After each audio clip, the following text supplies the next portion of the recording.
What's up, guys? Today I'm going to be bringing you guys a video that's going to be sort of like an update on the nature aquarium, the new one, the one I'm really excited about, the glorious one. Things are starting to grow well. Like I think you guys saw in the last video, the lutea is really taking off right in the front. Like you can see some really nice leaves coming out over here as well.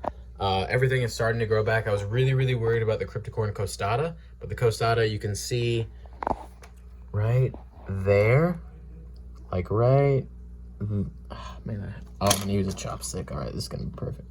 Right there, that red leaf, that is Cryptocorin costata, and I think some more is growing back, sort of right there. I think that's costata, which I'm really happy about. That's gonna be like a longer leaf that's in between something like the spiralis and then like a winty green or something like that. So, and it should have really good colors on it as well. The Cryptocorin tropica is, you know, all over the place and like little clumps of like 3 leaves, 4 leaves, but everything is growing really well.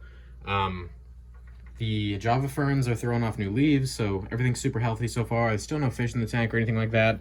I added some Bucephalandra.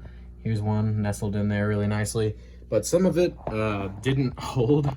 So I had more in here and over here and in here, and you can kind of see it just decided to kind of give up. But I'm gonna reattach all that stuff and try to get it all solid in there.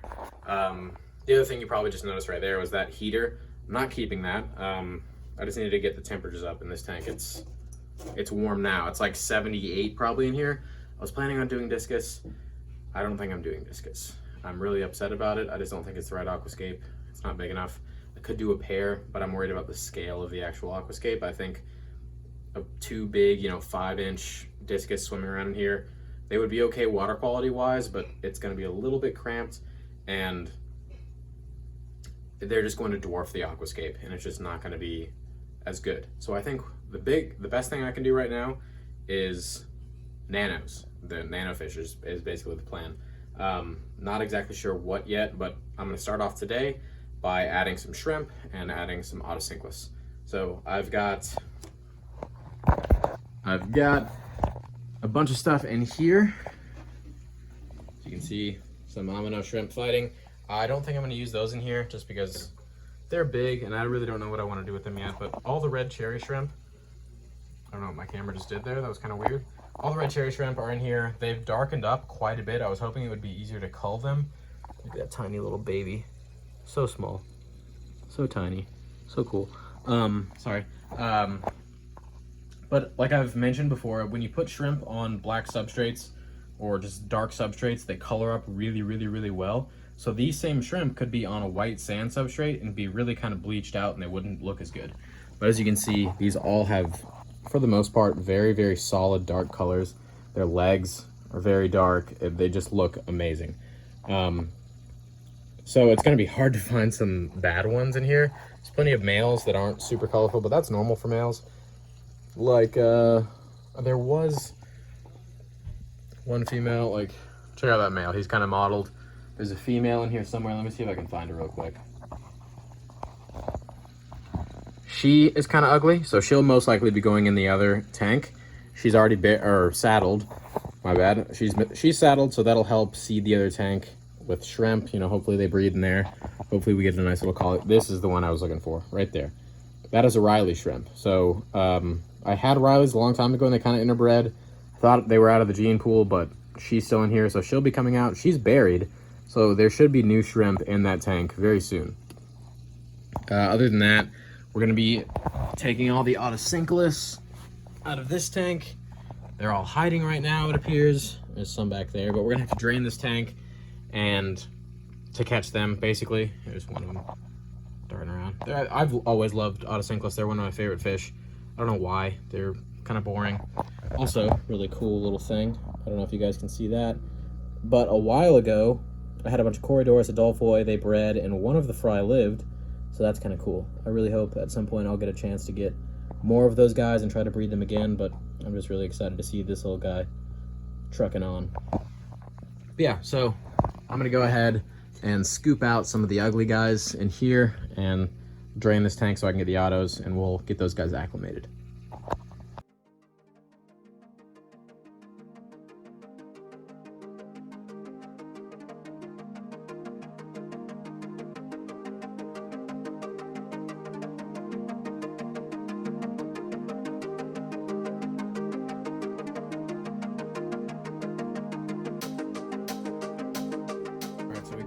Scrimps, they're just temperature acclimating right now.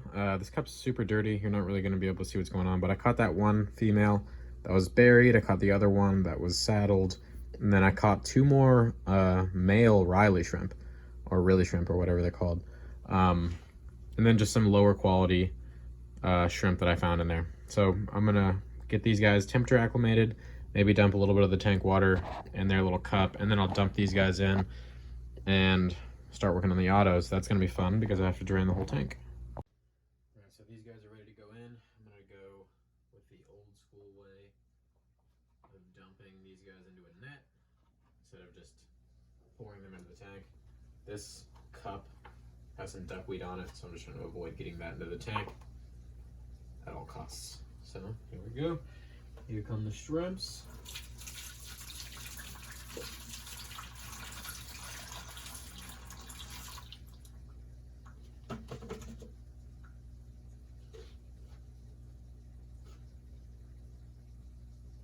Okay, put all of them in the net. Here we go. Oh, those you stay over there. They're not ready to go in yet. I guess they kind of are, but I'm trying not to get them all in. Yeah, okay, that's good. Here we go. Nice.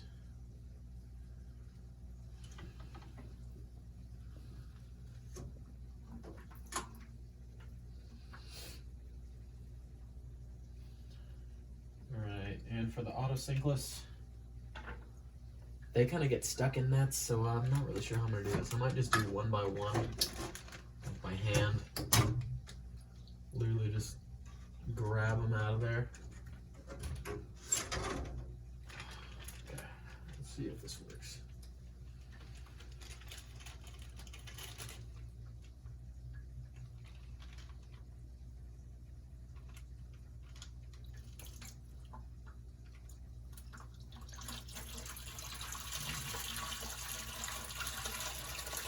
Never mind.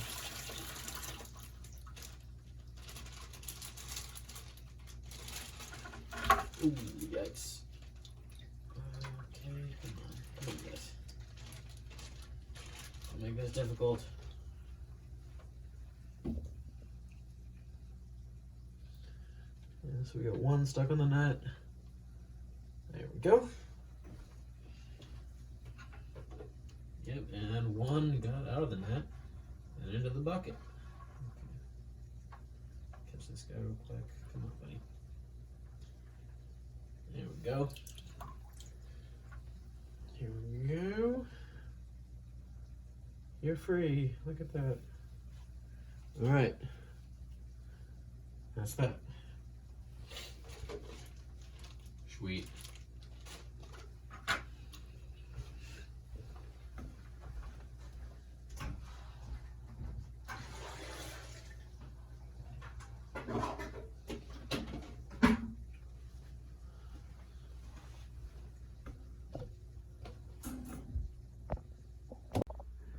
All right, so everybody, usually tends to scatter when you add them to a tank.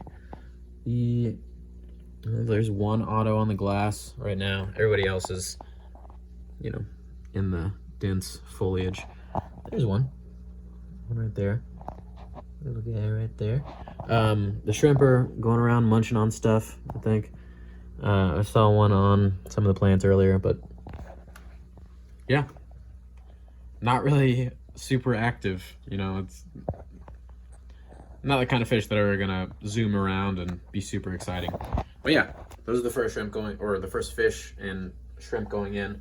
I think next, I'm not really sure. I definitely want to do some kind of bottom feeders that are going to take use of the big sandy section. Corridors are the first thing that come to mind. I don't want to do corridors that will mess up the substrate and like spill it over the sides.